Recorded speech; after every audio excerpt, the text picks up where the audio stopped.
having the policies and procedures, having the structure with the right why, like you said, with the right purpose behind it, right? Yeah. On how to be a leader, right? On how to communicate to your team, on how to make sure that, your guys have what they need to succeed. Instead of going like the old mindset for 8 years, these guys are useless.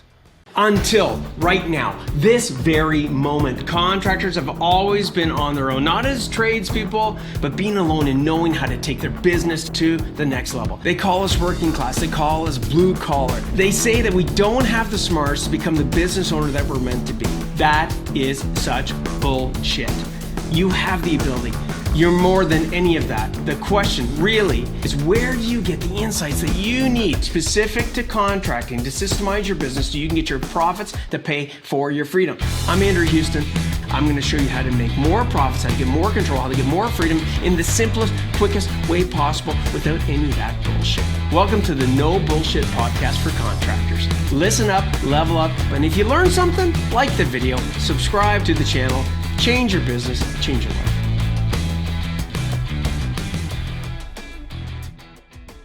All right, everybody, welcome to another No Bullshit Podcast. I'm here with my man, Liam Morin, and we're talking about something that, you ready, guys? I've never even talked about. Liam, what are we talking about today, dude?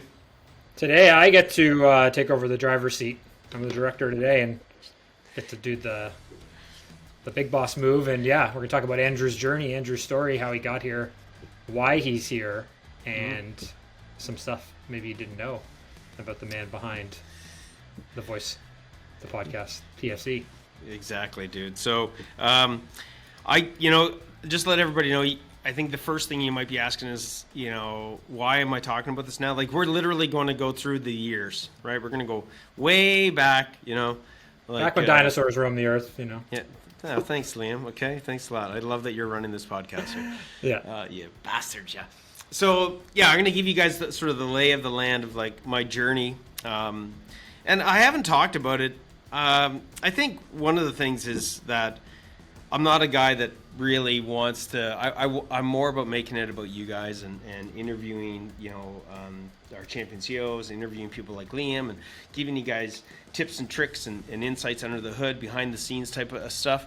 And I just really, I don't really talk that much, I find, about myself regarding this journey. But I think it's a good time to talk about it. So. It's a question we get a lot. Like we get this question all the time, right? Whether we're talking to people for the first time, on a calibration call, whether it's on, a group session, webinar, it comes up all the time, right? Totally. Yeah. Well, common thing. You guys keep telling me, okay, Andrew, you got to tell us your history, the journey. I'm like, yeah, I thought I already talked about the journey. No, we're talking about the journey. Like, put some dates to it, right? Okay. Yeah. All right. So I'm going to lay out the land of, like, the journey throughout the years. I'm going to give like a Cole's Notes version of it, by the way. Anybody, I'm dating myself. Cole's Notes, man. That got me through fucking college like crazy all day long, and even back to high school, which we're going to touch on briefly. So we're going to go all the way back in time. So get ready for the time warp, okay? Not back to diapers, but I got into the trades a really long time ago. Okay, so this goes back to high school. I was taking co-op. I had already decided in high school that I was going to become a tradesperson. Okay, I'll just get, again, Cole's Notes version. Why? Well, I enjoyed it. I grew up on a farm. I was always doing tradey stuff. I loved, welding and doing shit like that with my dad. So I just loved it, and I accelerated with that in high school. I used to get super high marks. I remember getting awards in high school, and I'd get 90s and almost 100s in shop, and then I'd fucking be getting like 53 in English. So, go figure, right? But anyways, so I started the journey, wanted to become a tradesperson back in high school. I got massive support. I was very fortunate. I got massive support from my father, who's a tradesperson. My dad was a mechanic, and my dad was also a tower crane operator, and first generation Canadians, family coming over from Ireland, having a trade. It was always said to me, Andrew, if you have a trade, you can always fall back on a trade. They always need tradies. You can always make good money doing it. And I was like, okay, I like it. I can make money doing it. Fucking let's get going with this, right? So 1993, I got the ring. Anybody's watching the podcast, this is my George Brown ring. Became a licensed electrician at the age of 23. I was one of the youngest guys to become a licensed electrician in Ontario at the time. And why is that? How did that happen? That really wasn't a big plan of mine, but with all the hours I put into co-op in high school, they allowed me, yeah, like 2,000 hours off my freaking trade, something nuts, because I'd put in so much time, right? And I had all the hours to. My mom, being Mrs., tracking data, kept all the freaking hours and all this stuff, right? So, anyways, took off a chunk of time, became an industrial controls licensed electrician. And look, at nothing against any other types of electricians, but back in the day, there was residential electricians, there was commercial electricians, and then there's industrial control. Industrial control could do any one of those three types of electrical. I got that. I loved automation. I liked the high-tech shit. I liked all the concentric bends and all that sort of mumbo jumbo. Because I was also that kid growing up on a farm with 3 channels. And I love Sesame Street, where they used to have that part where it was like, here's how this is made, right? Fucking chocolate bar. Yeah. I was like, oh man, I want to fucking made. do that. Yeah. Yeah, how it's made, right? So that brings us to licensed electrician, 1996. I opened up Houston Contracting. So let's just a little small gap. We'll come back to that in a second. Why did I open up my own business? Because I fucking hated some of the companies that I worked for, because I was there way ahead of time. I was trying to be prepared, and they constantly let me down in I so think many. that's like everybody who probably listens to this podcast. The reason they started their own contracting business is they're either their boss was an idiot or bad culture or whatever, family, or they're like, hey, I can do this better than this guy. Yeah, totally, right? Totally. So that was me. Okay, we'll come back to that in a bit. Okay, so I thought I was smarter than all the owners. Right. I learned the hard way that wasn't the case. But anyways, 2000, and in between this journey, guys, I decided, because I love automation, I got really pissed off, not to get too technical, too geeked out here, but a lot of the equipment that I used to work on, like eddy current drive systems, variable frequency drives, anyways, the electronics behind allowing me to do my robotics became a major pain in the ass. So they would break down, I'd have to go to this electronics shop and get these things repaired. Then I couldn't do what I wanted to do with Houston Contracting, because I was always waiting for parts, always waiting for this freaking drive to be fixed, right? Because it's high-end, high-tech shit that I was waiting for. And then I'd have all this bullshit that the clients would be giving me. So me being Mr. Hey, I'm going to do it all on my own, Mr. Houston, I went back throughout this journey, guys, and I got my electronics engineering technologist. Yeah, I totally geeked it out. I guess about another year and a half, I would have become an electronics engineer. So I became an electronics engineering technologist, took a 3.5-year course, did it in Toronto RCC in a year and a half. So it was a crash course, 40 hours a week. Nice. Yeah. Oh, wow, Full-time job. So you guys are like, what? Wait a second, I thought you had Houston Contracting. So we'll come back to that as well as one of the reasons I got the business to run without me was not only for my marriage and my family, but because I wouldn't have been able to do this, to become electronics engineering technologist, okay? So I didn't have a plan to sell the business. So now we've jumped from 1996, opening up my own business, to now it's 2006 or so. I'm trying to go back in time, but say roughly that's okay. 9-10 years where I became the electronics engineering technologist and ran Houston Contracting, okay? Now it's 2007. I get a knock on the door, and it's this guy that I knew in the industry. He was my biggest competitor, and him and I used to go out for coffees and stuff. I always believed in co-opetition. You guys might want to write that down. Co-opetition is 100%. Working with your competitors cooperatively. And all you tradies out there, you might know what that means, okay? Because if this thing's getting recorded, I don't want anybody knocking on my door. But we used to have, say, conversations, let's just say, on certain things to make sure that competing with them. Right? There's enough food for everybody, right? Exactly. So he came knocking on my door because we'd have some in-depth conversations. Say, hey man, like, okay, you're working on this project. Yeah, I'm working on this project. And again, whatever. But he'd be like, how the fuck are you doing this with half the guys? You're producing, you're building more. You're doing more automation lines than me, and you have half the guys. So I started specializing back in the day, just to let you know, when I had my automation business, I naturally leaned towards niching because I think you could call it smarts or you can call it laziness, or maybe laziness and smarts goes together. But I was like, hey man, if I can write a PLC program like ladder logic, all you geeked out electricians out there, you know what I'm talking about. Anyways, it's a type of programming for robots, for PLCs. I'm like, wait, if I can write a program for a beer bottling line, which I love beer, still do. Great guys to do jobs with. If you guys want to make some good money, go do automation lines for breweries. Okay, they got tons of cash, tons of margin, and you get lots of perks, man. Right? Free beer all freaking summer long. So, anyways, used to do automation lines for breweries. Realized back when I was systemizing my business, which we'll come back to, that hey, why don't I systemize this, part of this business in the sense that I can use the design work that I did for one bottling line and do it for another one, and only have to do like a quarter of the work, and make a shitload of money. Makes sense. Yeah. By the way, that was the biggest reason that the other guy couldn't scale his business, because he was taking on any and every fucking type of automation. He's reinventing the wheel every time, right? Yeah. Yes. Oh, I'm going to do automotive. Oh, now I'm going to do brake lines. Oh, now I'm going to do fucking stuff. Yeah.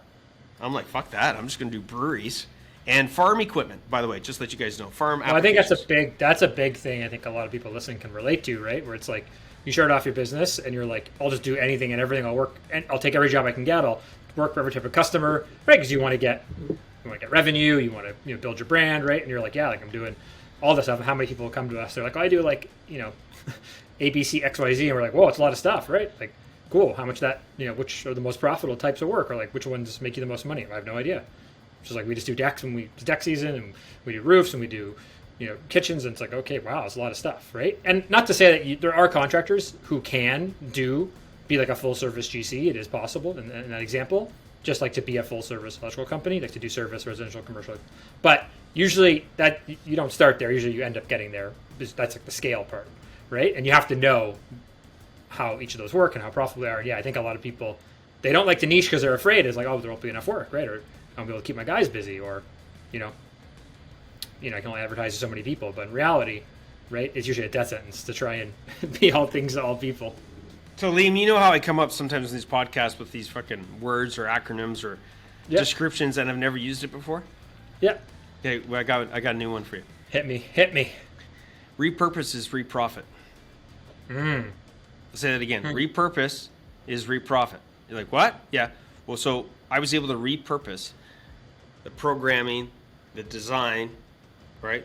So that I could reprofit on the next job, charge the same amount, right, and I just reused, right? What already worked.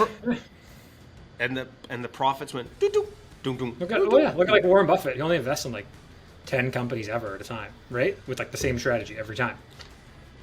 It's like, that's it, right?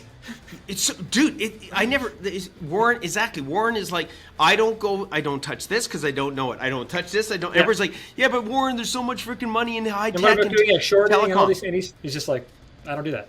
Not my strategy, right? No. What's made us money that's got us here today will keep making us money, right? So, Liam, that's great that you paused there, because, again, we'll continue with this journey, and we'll come back to this. But, guys, everybody listening in,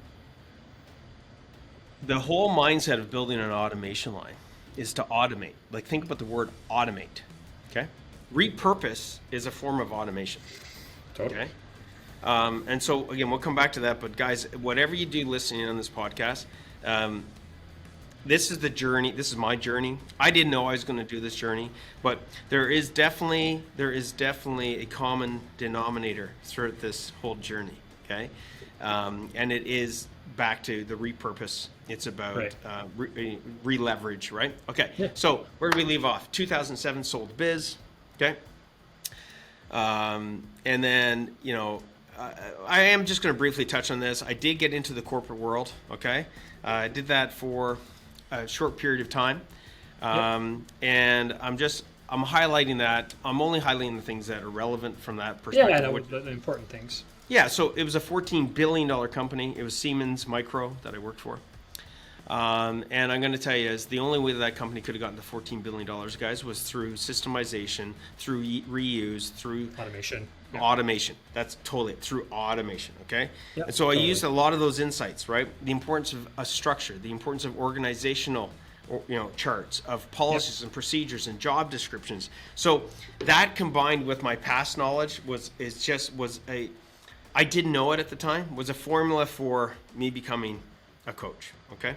So how the hell did I want to Andrew- pause. There's something really important here too we need to touch on, which is, some people, when they come to us and they talk to us, they think that we only work with like electricians sometimes or tradies, because that's what you talk about in your background. But it's important, guys, that when Andrew was doing all this kind of work, right, building automation lines for breweries, all this stuff, he had to work with every single other trade, right? He had to work with, machinists, he had to work with plumbers, HVAC, right? Like metal, roof, he had to work with everybody because everything interrelates for those kind of production lines, right? So he was working with all these different types of, contractors, or working with like maybe a GC, right? Or a, industrial developer. So it's like, Andrew got to experience and learn, good and bad and from like all these other trades, all these other types of contractors, right? It wasn't working in a vacuum. Yeah, and it's awesome timing that you bring that up. So we're going to get into how I became a coach. And got to see how bad some of them run their business. Well, this is it. So everybody, Because you're waiting on them, right? You're half the time you're waiting on them. Hurry up and wait. All my buddies, like basically 90% of all my bros which still to this day, were all tradies. Yeah. Tradies hang with tradies, right? Yeah. Okay.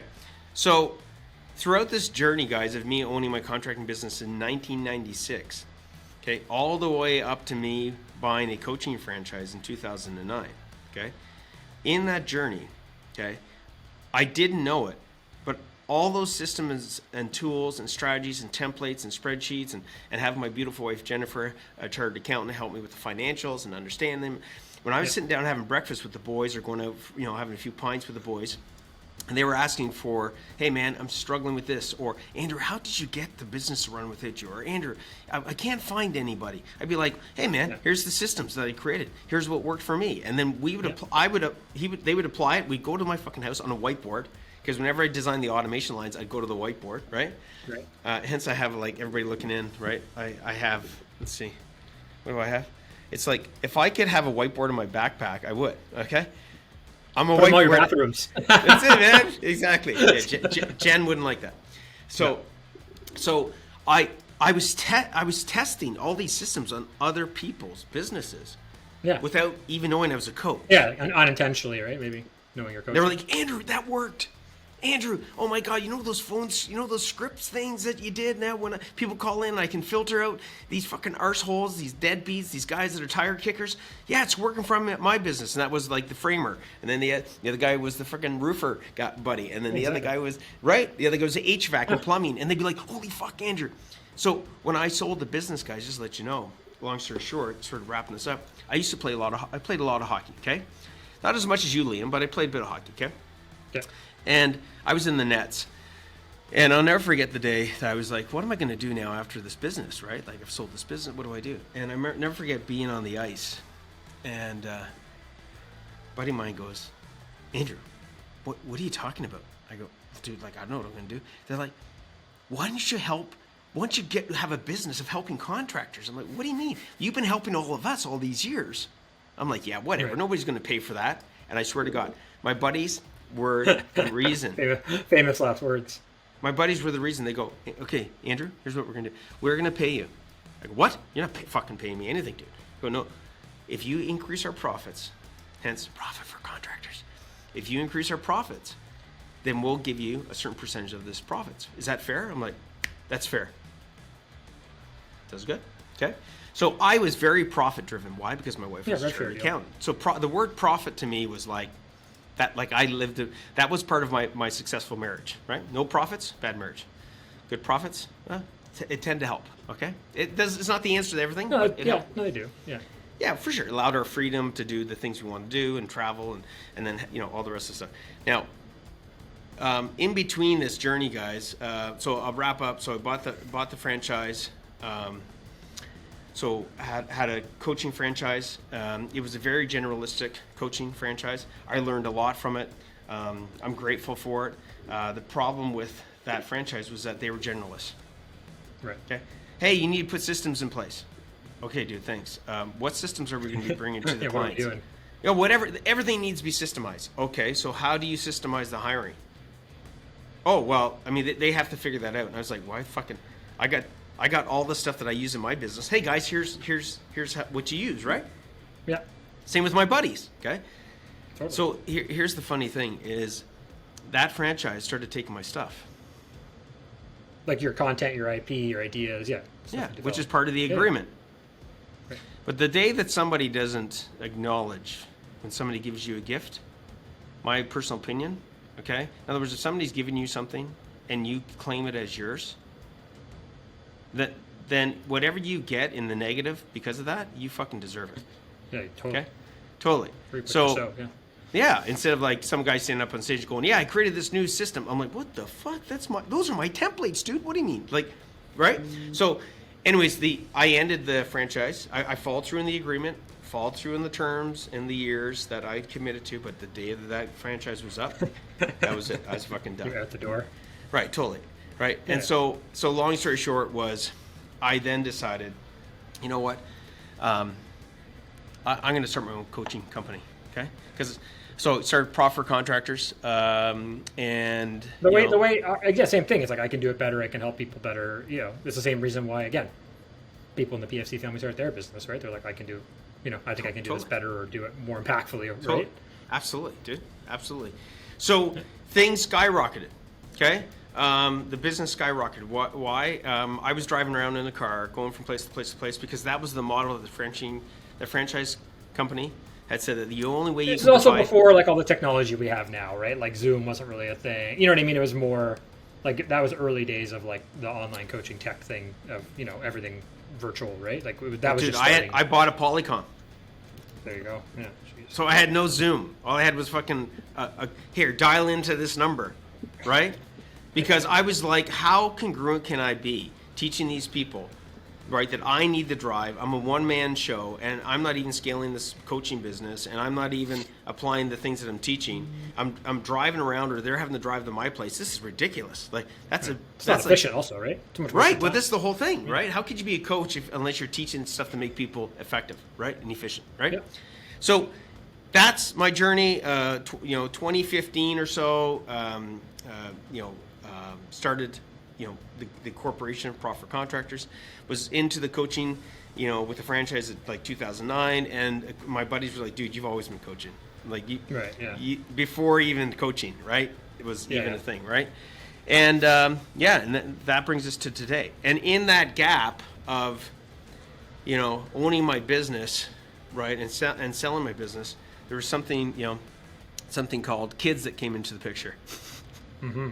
And that changed things dramatically, right? Right? You think it's difficult to balance a business. Then it's the next level of difficulty is balancing a business and a marriage. The next level of difficulty is balancing a sure business and a everybody marriage and listening kids, Can relate. right? And then it's Totally, like, yeah. right? And even now in today's realm, like, I'm like what I think I'm like 25 or 30 years old. Anyways, that was just joking. I'm like 50. Okay, I am 50. The next level of complexity comes in. So you're now having to manage a business, you're now having to manage a marriage, you're now having to manage children, and now you're having to manage your own parents. Like my dad's got dementia, and there's challenges that come into play, right? Age comes in. Now you're at the next chapter of Next complexity, journey. right? Totally. Yeah.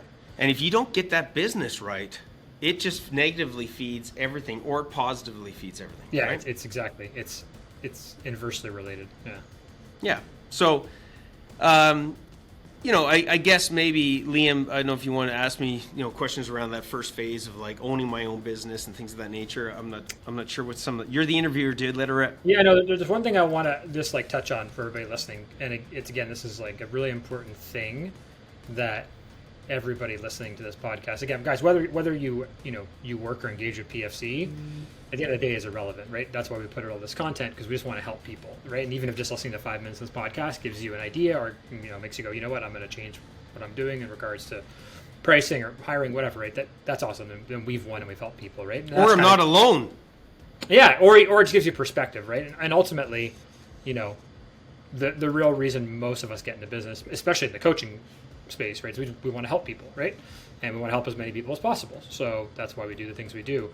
But one of the key things with whether it's being a contractor, let's say you're just a contractor, whether it's your business owner, whether it's your coach, one of the most critical things, Andrew hasn't talked on it, that's why I want to talk about it for a minute, is that the most successful people that we know who are as coaches or contractors is that they're constantly committed to educating themselves and investing in their own success and learning. It is like the most important thing, right? And just listening to this podcast, right? That's investing your time, right? You're investing your time to learn or to get new ideas or whatever, right? So, and maybe listen to other podcasts, that's great. But the point is that along this journey, Andrew was, like he said, he's doing, extra courses. He's working a full-time job and he's doing a full-time course, right? Night school, dude. Night school. Like he's doing whatever it takes, right? Putting in the hours and me and Andrew are in a bunch of other coaching programs, and yes, your coaches have coaches, right? That's called being congruent. If you have a coach, by the way, and they don't have any coaches, you should probably fire them as a coach. Dude, that's huge. Yeah, that's like I don't know who said that. I think it was Tony Robbins, right? He's like Tony's like, you don't have a coach? Your coaches have a coach? Probably not a good coach. But the point is that it's just like this constant desire to improve and learn and invest in yourself, and like that is ultimately the best thing you can ever do with your time and money, right? Because it pays back 5, 10, 15, 20x, right? Yep. On what you do. And only you can do it, right? No one else can do it for you. Even if you hire a consultant. And Andrew, how many of our clients hire consultants and they pay them hundreds of thousands of dollars? Dude, it's bad. They come into their business. They drop in these systems. They drop in SOPs, right?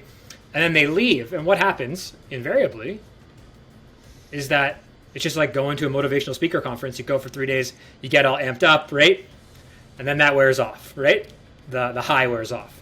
It's the same thing. You bring in a consultant, you bring in an expert, you hire people, and then they leave or they quit or whatever, right? It stops getting done because you don't have skin in the game and you don't have, let's say the pain maybe to get it done yourself. And I think that's the difference, right? That separates real business owners from guys who just have a job, right?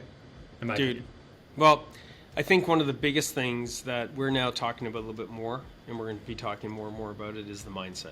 Okay, consultant is not going to, and it doesn't like. First of all, if you're reaching out for help and you're getting somebody, I first of all, I think that's awesome. Okay. Well, there's no magic pills though, right? Like guys, right, like no, there's not. The only person who can do the work is you. At the end of the day, like no one's going to save your business, but you. Okay. You don't care if you're a business partner. I don't care if your wife's your business partner. Your dad, whoever, right? Like no one, your son, no one will save your business but you. And if you don't like, where your business is at right now, then ultimately it's a direct reflection on you as a person and as a leader. And you just haven't taken the steps and invested the time and money and energy needed to get your business to where you want to go. It's just that simple, right? And like, I don't mean to offend anybody listening to this podcast, but I think, you guys know we're no BS. Like, I think some of you need to get offended and need to get fired up to make those changes, because you're like, again, you can't expect anybody else to ever care. And I think, Andrew, you learned it the hard way, right? Well, you know what? I learned the hard way, and I also learned through a cocky attitude. And I have to say, like, my mom gave me reality checks throughout the throughout this pathway, including my grandparents and my dad a little bit, but mainly my mom, where my mom, I think it's on a podcast where I came home and I was bitching and complaining about my right, with the team. And I was like, man, nobody good out there. And then my mom's like, yeah, well, you get what you deserve. Never heard that line before. I'm like, what'd you say?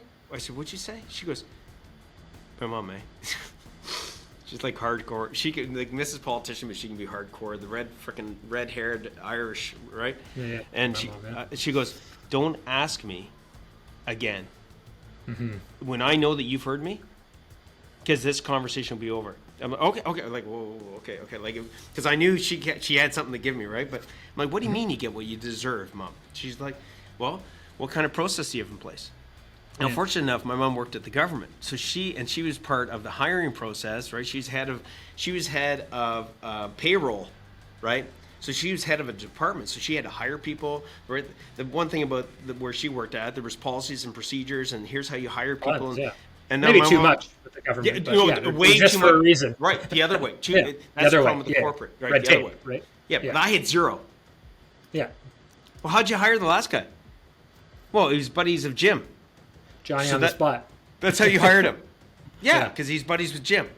Well, how's Jimmy working out? Well, not so good. Oh, there you go. So let's talk Right. about that, like the things you did maybe too, like invest in your, like to become a coach, right? Like, Oh, you know, dude. yeah, there are a lot of books out there, but like, yeah, like what are the things that you did? And I believed in it so much, bro, that I invested over $100,000. Okay, and you ready for this? Out of my class, there's only one person left out of 37 people, and they're just barely making it. Like they're barely making it. Okay, they're breaking even. yeah. So they all went bankrupt with their coaching business. They all which just tells you what, like they did. But why They didn't. do you think? I mean, listen, like it's like contractors. Most contractors fail. Like, why do you think most coaches fail? Well, most coaches fail, same as most business owners, because they're buying something, and they think that back to the mindset and doing it themselves. They think if I buy this thing, right? They're trying to buy the magic pill. That's it. And it's like, and I came into it going, well, I'd already sold my business. I knew what already running it was like. I knew what looking at my financials were. I knew it. I was like, I was trying to take it to like, is there stuff that I don't know that maybe this franchise can bring to the table for me and my clients, right? But people would come in there and they never ran a goddamn business before. I'm like, dude, you think that paying $100,000 for this coaching franchise is going to allow you to coach other business owners? So like, yeah, but you've never ran a business before. They're like, yeah, well, I'll figure it out. I'm like, dude, no. Would I hire you? People will smell that on you all day, right? People will smell that. Dude, though, they sell it. They get suckers all day long.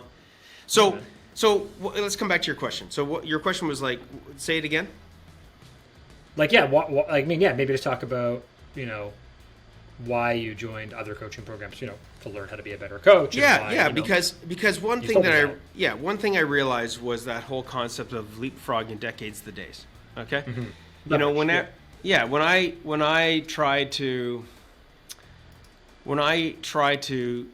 do it on my own, it took forever, right? Like even though I was able to systemize my contracting business, dude, it was like 9 to 10 years of hell. And of a ton of work, like not like 9 to 10 years of 40 hours a week, like 100 hours a week stress, dude. Tons of night school, tons of reading books, tons of like, okay, this guy's got a different opinion than this guy, and it's the same problem. Like, okay, I'll try this. Oh, that cost me $100,000. Oh shit, I lost a whole bunch of employees because you know what I mean? Like, so I think that you have to come to grips with this. And this is a good indicator of becoming a champion CEO. Is I agree with what you said around nobody else can do it but yourself, and I disagree with it. Okay, and Liam knows, my whole team knows that I'm never. Let me rephrase. Yeah. Nobody can want it as much as you. That's it. Right? Bing. Now you nailed it. Right. Now you nailed it. Okay, you have to be defined by your why. Right? Is it Simon Sinek? It's a great book. Right. Start with why. Yeah, it's a good, fucking great book, guys. And it's like this big, right? Oh, I don't have time to read it. Well, then I guess you'll never fucking get better at understanding your why. What? This is the whole point. If you try to figure it out on your own, if you try to get the proper perspectives, if you try to just get your mind to figure it out on your own, I'm going to tell you right now, that is a big flaw. Because there are other people out there who have the right mindset, backed by the right tools, backed by the right systems. Who've already been where you are, who solved these problems, right? Yes, dude. You heard me use the example of Einstein, right? E equals MC squared. Any one of us on this call, going back in time, trying to figure that coming up with it. Right. How much? What? Come on. Like, none of us would come up with it, right? Or a very small percentage, true? Yeah. Or you can just go use the equation, test it out, and it works. I prefer the other Einstein one, right? Like the thinking that created your problems is not the thinking that will solve them. I think that's the biggest thing for most people, right? It's like that's beauty. You get to a certain point and you're like, oh man, like, I've hit a ceiling, or I can't get to where I want to go, or all that kind of stuff, right? And then you're just like, and then you're wondering why you're stuck, right? Totally, dude. Like, let's just touch on some of these things so that people can be like, okay, what are you I always talk about let's go under the hood, right, dude? Yeah, do it. So if we look at this business, right, when I had my contracting business, and I look at all the struggles, okay, get ready for this. out of the 10 years, the last year and a half to 2 years, okay, was 80 to 90% of solving the prior 8-year problem. Everybody listening in on that. The last year and a half to 2 years, my business went from the shits to like rock star profits, rock star systems, rock star policies, rock star procedures, scalability, all the rest of this kind of stuff, like profitability, freedom, all the rest of this kind of stuff. And you're like, wait a second, I thought you said it took 10 years. It did take 10, but the amount of time that it took once I got the right principles, once I figured out. And by the way, I didn't come up with all the templates. I'm gonna be straight up with you. I'm not I'm not a chartered accountant. No. I hate creating spreadsheets, but Jen was great at it, and tapped into the lawyer, tapped into the contracts, right? Got sued like big time for 3 fucking years. Learned the hard way, everybody, after having to borrow money off my freaking mom, who had to remortgage her house. I'm not joking, everybody, because I realized that the old adage growing up on a farm of the handshake and what that meant Doesn't work. It might work in the farming community. Yeah, it might work in the farming community. It didn't work in my business community. Okay, I got screwed totally. Okay, and thank God I recovered because I had the profits too. But it cost me a fortune because I didn't have contracts in place, because I did the old like guys with change orders. So let's look at some of the stuff, like having the policies and procedures, having the structure with the right why, like you said, with the right purpose behind it, right? Yeah. On how to be a leader, right? On how to communicate to your team, on how to make sure that your guys have what they need to succeed. Instead of going like the old mindset for 8 years, these guys are useless.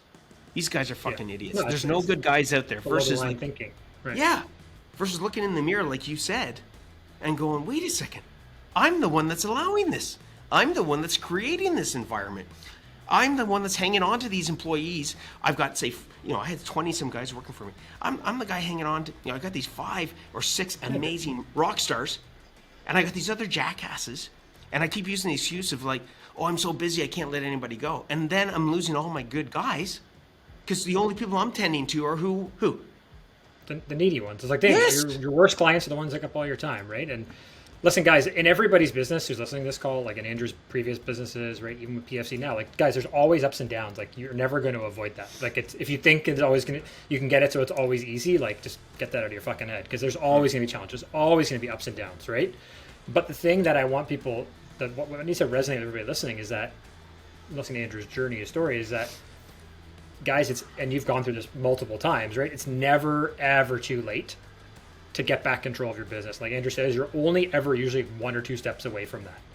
But the thing that separates the winners from the losers, right, is the people who are willing to take, immediate action. Oh, like, I'll get that system in place in 2 months, and like, yeah, but once I get a good PM, like, then I'll have time to work on the business, and or once Jen, quits her job and she can take care of the kids at home, then things. It's like, no, right? It's like you have all these options in front of you. You have the podcast, you have our accelerator program, the coaching program, like all the shit we put, all the trainings, guys, like, and that's just us. Like, there's a lot of great coaching companies, a lot of great teachers out there, right? You can go buy, a million different books, right? It's taking the immediate action, but I think it's what it's this, and this is what happened, Andrew, with you. Let's say before you decided to bring me on board, is like, until you adopt the mindset of the person you want to become, yes, right? You will never like your perspective of where you are now. That thinking is what's holding you back. And until you realize that, oh shit, I need to change my perspective, my thinking, I need to adopt the mindset of the successful future person I want to become, nothing will ever change. That's why fat people stay fat. That's why drug addicts stay addicted to drugs, right? It's why most coaches fail. It's why most contractors fail. That's why most small businesses fail. Liam, you and I got to do another podcast on the 10 Commandments. Yeah. Oh, hell yeah. We'll do that next let me just nail a couple of them. But is what I'm saying making sense? Like, in terms of, totally. You have to take action. And action can be firing a bad guy. Action can be going, you know what? Like, I'm going to start taking deposits and I'm going to have a contract with people. Like, people think action is like massive, right? Like boulders. It's the pebbles, right? It's like these small things you do. And you just say, fuck it. Like, I'm not doing that anymore. Dude, how about this? How about somebody say, I don't have time to join this free Contractor Chips group of Profit for Contractors with all these tools and templates. And there's what? How many people we got in there? Like 9, almost 10,000. Yeah. Guys, 10,000 other people that Guys, we all have the same amount of time. Right? That's what we choose to do with it. Right. But it's a community. Like, yeah. Right? Leverage and there's tools in there, right? Yeah. Right. I had none of that shit. Okay, I know podcasts. There's podcasts didn't exist in my, with my walker and diapers now. Okay, like seriously, I had Smartsheet in my business. That was like the height of technology. Dude, that's it. That's still gold though. But I had like V1 of Smartsheet. I was like one of the first 100 users, right? I'm like I'm like talking with the owner, like, hey, like, how do you make this feature? And he's like, oh shit, I got to figure. It's like, guys, it's the greatest time ever to be a contractor. It is. Like today, right now, and every day forward is the greatest time ever. Yeah, yeah. So a couple of let's call it commandments. Okay, hire people and find people like Liam on this podcast who's smarter than me. In certain like, things, what? right? Yeah, in certain things. Play to your weaknesses, right? Dude, but that's huge. I mean, a lot of people get intimidated by that. Why? Oh my God, I don't. The reason you don't trust it, everybody, is because you've created an environment of distrust in the sense that, if you got a whole bunch of guys that are working for you and they don't show up on time, they don't fill in their paperwork, they're fucking, it's on you. And you got a bunch of clients that don't pay you. You're like, you're in a bubble of untrust. Okay, yeah.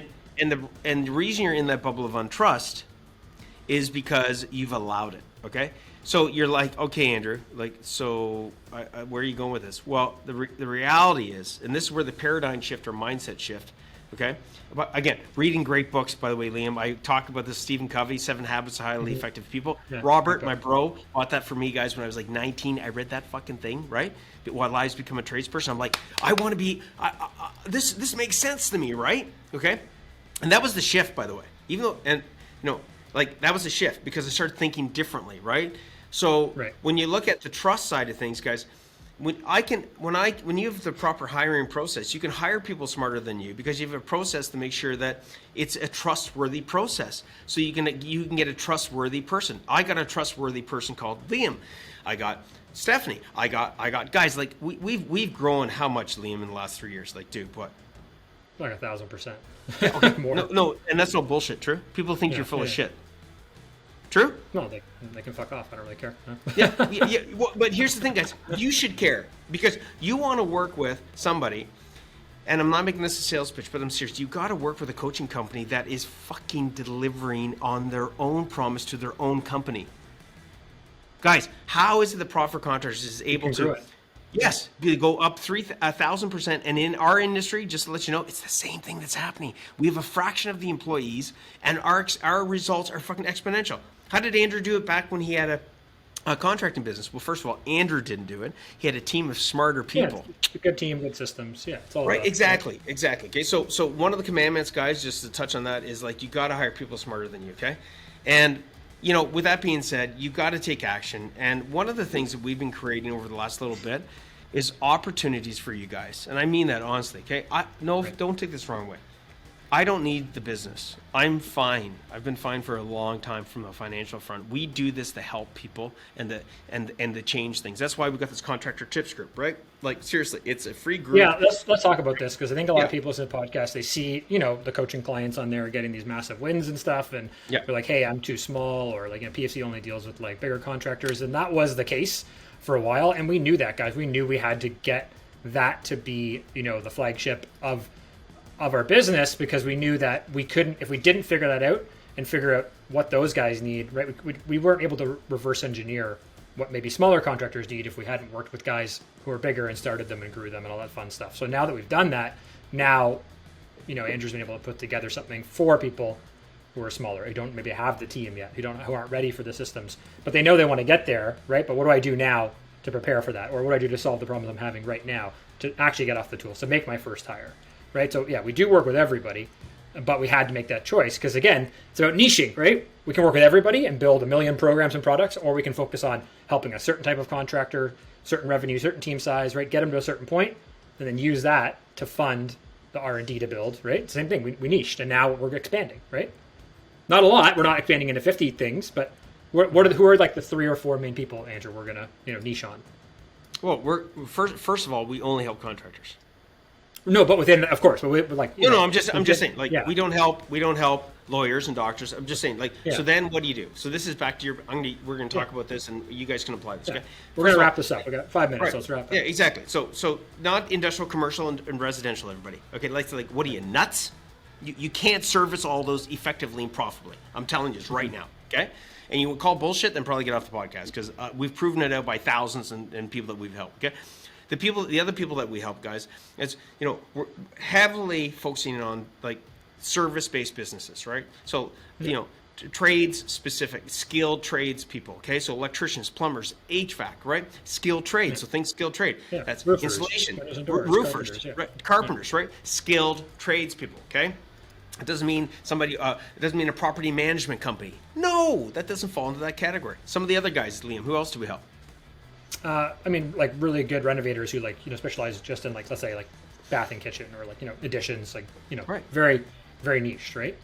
Totally. Okay. Now, size of companies, guys. We work with people that have got hundreds of employees, but we also work down to the level of a guy just with his truck, just starting out. Okay. And here's the thing. I've felt bad over the years. I'd be honest with you, and you guys might want to. I'm being straight up with you. Emotionally, it might be a challenge mindset, because you're like, I'm not able to help everybody that calls here. Look, if you don't pick a focus, so we're able to help. Somebody just started out as a tradesperson. They're driving in their truck. They want to start a business. They got 2 guys working with them. They've got 10 guys working with them.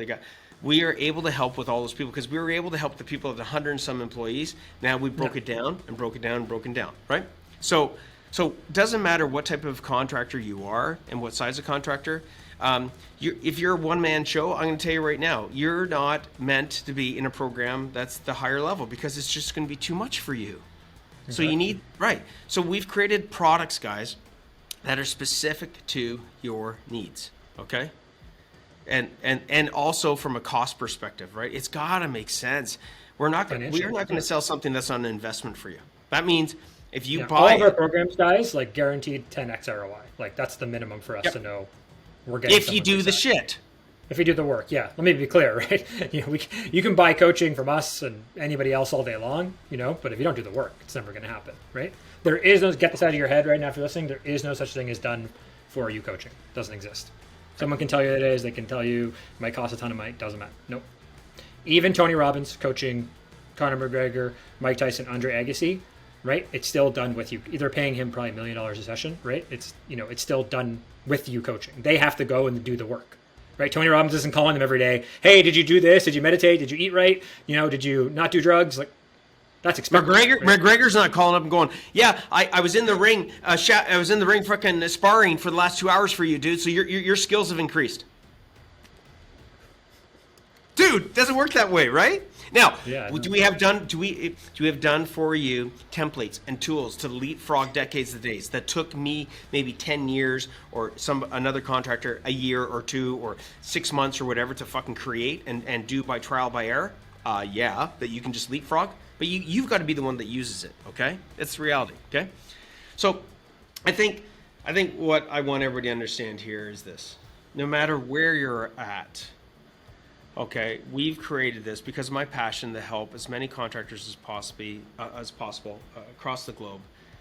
We have to be congruent, and that means that we've created ways for no matter where you're at to get the help you need, whether it's not costing you anything. Maybe maybe you just start out as a contractor and you're in your truck and you're like, man, I don't even have anybody to talk to. Join the Contractor Chips group, guys. There's 9,000 people to talk to. I think somebody might be able to help you in there. And we have our own podcast. Hit the like button. Exactly. Our Instagram @ProfitForContractors, totally. Right? So I think starting to wrap this up, I want everybody to understand. I didn't know exactly what I was going to be covering off on this, except for my journey, and that sort of brings me to a point of conversation, which is understand that this is a journey for you. I can't believe, guys, that I'm 50 years old. I can't. I honestly, I do shit that probably 16-year-olds would be like. My son, we went hunting with my son, right, and he's sleeping on the couch. I'm putting a sticker on his head saying, young bull can't keep up with the old bull, right? That day will come when that's not the case, but it's a journey. Either you're going to make it a journey, with purpose, and understand you can change the path that you're on. Okay, I wish I hadn't had to go through 8 years of hell to come up with the solutions that took me 1.5 years to 2 years. I wish, but guess what? I had nobody to go to. If you're listening to this podcast, you have somebody to go to. Okay, so change your journey. and take a step back, because it's hard sometimes. It's never too late, right? It's not. To take Ask, immediate action. Well, yeah, totally. And this is my last one, and then Liam, I want you to give me your wrap up of this. It's so important to know your why. And we get so into this cycle of chaos and this tornado, I call it the tornado of chaos, that we forget. We just get into busy, right? And it's like a drug, Emotions. The busier, yeah. And the busier we are, we think that means that we're putting in time to solve a problem, when in reality you're not solving fucking anything. Okay, I hate to tell you. Okay, do things differently and you'll get different results. Do things the same way and you're going to get similar, if not worse, results. Okay, so change your journey. Think about, where do you want to be? I'm thinking about that right now. I'm at a different phase of my life than I was when I was 40, than I was 30. But I was at least lucky enough to have a mother, especially my mom, who used to say, "So Andrew, what's the next 5 years going to look like? What do you want it to look like? What do you want to look like in the next 10 years?" Like, if you don't think about that, your brain's not going to be given the opportunity to think at the level it needs to be able to see what it needs to see. Totally. So yeah, I mean, that's a perfect way to to kind of wrap it up. And again, we'll get feedback from people. I'm sure people will write us and message us asking for more stuff about what we covered today. I'm sure we can do a follow-up session on this, and maybe part of the 10 Commandments we'll do like a longer one. And yeah, I think, again, if you're listening, guys, maybe you've seen people on the podcast in the Champion CEO coaching program. Maybe like, man, like there's no way I can be as big as Sean or Cam or whatever. That's fine. We have the accelerator program, right? We have other ways to get you guys started, to get help. Join the Contractor Chips group, right? Or just, again, just reach out for help. Join the group. Message us on Facebook. Message us on Instagram. Send us an email, right? It's not hard. And again, maybe now's not the right time to help you guys. Cool. But at least maybe you'll know what you have to do to get ready for that help, right? Just like you go audition for a sports team. Hey, man, couldn't make it. We couldn't get you on the team, right? You're just not cut out for this year, but try again next year, right? Here's what you have to go work on. You got to run faster. You got to jump higher, whatever it is, right? Cool. Then then you have a plan, right? Yeah, and you know what happens, guys, that once you start getting this stuff in place, you start looking forward to these roller coasters. Why? Because whether times are up, you see opportunity. When times are down, you see opportunity. It's a paradigm shift in how you look at things, and you might be like, what?